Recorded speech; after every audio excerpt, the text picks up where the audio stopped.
Telugu actor நாகார்ஜுனாக்கு சொந்தமான மிகப்பெரிய building ஒன்று திடீர்னு இடிக்கப்பட்டிருக்கக்கூடிய நிகழ்வு தான் இப்ப மிகப்பெரிய பரபரப்பு ஏற்படுத்தியிருக்கு. ஹைதராபாத்ல உள்ள மாதப்பூர் பகுதியில தமிடிக்குந்தான்ற ஒரு பெரிய ஏரி இருக்கு. இந்த ஏரியை ஒட்டி என்கன்வென்ஷன்ற பேர்ல ஒரு மிகப்பெரிய பில்டிங்கும் இருந்தது. இந்த பில்டிங் ஹை டெக்னாலஜி வசதிகளோட சேர்த்து 3 மண்டபங்களை உள்ளடக்கி இருந்தது. இதனாலேயே பலவிதமான திருமண நிகழ்ச்சிகளும் அரசியல் நிகழ்வுகளும் சினிமா நிகழ்ச்சிகளும் கூட இந்த பில்டிங்ல நடந்துகிட்டு வந்தது. சோ இப்படிப்பட்ட இந்த என்கன்வென்ஷன் பில்டிங்கை N3 என்டர்பிரைசஸ்ன்ற ஒரு நிறுவனம் தான் நடத்திக்கிட்டு வந்தாங்க. ஆக்சுவலா ஆக்டர் நாகார்ஜுனாவும் இந்த இடத்தோட பாதி ஓனரா இருந்துகிட்டு வராரு.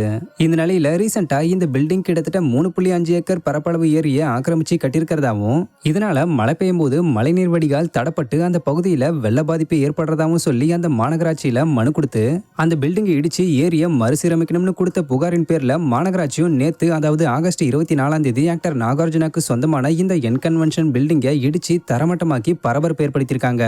இது மட்டும் இல்லாம இந்த ஒரு நிகழ்வால ஆக்டர் சமந்தாவோட ஃபேன்ஸ் பலரும் ஆக்டர் நாகார்ஜுனாவையும் ஆக்டர் சோபிதாவையும் தாக்கி பேசிக்கிட்டு வராங்க. ஆக்சுவலா கொஞ்ச நாளைக்கு முன்னாடி தான் ஆக்டர் நாக சைத்தன்யாக்கும் ஆக்டர் சோபிதாக்கும் திருமண நிச்சயதார்த்தம் நடந்து முடிஞ்சதுன்ற விஷயம் நம்ம எல்லாருக்குமே தெரியும்.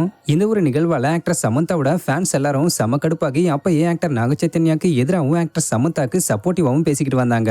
இப்ப இந்த சம்பவத்தை தொடர்ந்து திருப்பியும் ஆக்டர் சமந்தாவோட ஃபேன்ஸ்ல பேர் ஆக்டர் நாகார்ஜுனாவை டேக் பண்ணி சோபிதா உங்க வீட்டுக்குள்ள கால் வச்சதுனால தான் இப்படி ஆயிருச்சுனும், சோபிதா உங்களுக்கு பேட் லக்க கொண்டு வந்திருக்காங்கன்னு, சோபிதாவை என்கேஜ் பண்ணதுனால தான் இப்படி ஆயிருச்சு, ஸோ சீக்கிரமே மேரேஜை கேன்சல் பண்ணிருங்கன்னு சில பேர் சொல்லிக்கிட்டு வராங்க. இன்னும் சில பேர் கர்மா ஒரு பூமராங், ஆக்டர் சமந்தாக்கு நீங்க பண்ண துரோகம் தான் உங்களுக்கு இப்படி வந்து விளைஞ்சிருக்கணும் கண்டபடி பேசிக்கிட்டு வராங்க. இது ஒரு பக்கம் இருக்கு. ஆக்டர் நாகார்ஜுனா இந்த பில்டிங் இடிக்கப்பட்ட சம்பவத்தை பத்தி பேசி தன்னோட எக்ஸ்பேஜ்ல ரீசெண்டா ஒரு போஸ்டர் ஷேர் பண்ணிருக்காரு. ஆக்சுவலா இதுல அவர் என்ன சொல்லிருக்காருன்னா, என்னுடைய பில்டிங் முழுக்க முழுக்க எனக்கு சொந்தமான நிலத்துல தான் கட்டப்பட்டிருக்கு.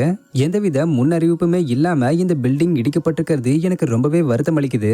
இந்த பில்டிங் வந்து ஒரு அங்குலம் கூட ஆக்கிரமிக்கப்பட்ட நிலம் இல்ல. இது தொடர்பா கோர்ட்ல கேஸ் நடந்துகிட்டு வருது. ஆக்கிரமிப்பு நிலத்துல தான் இந்த பில்டிங் இருக்கிறதா கோர்ட் சொல்லியிருந்தா நானே முன்னாடி நின்று இந்த பில்டிங்கை இடிச்சிருப்பேன்.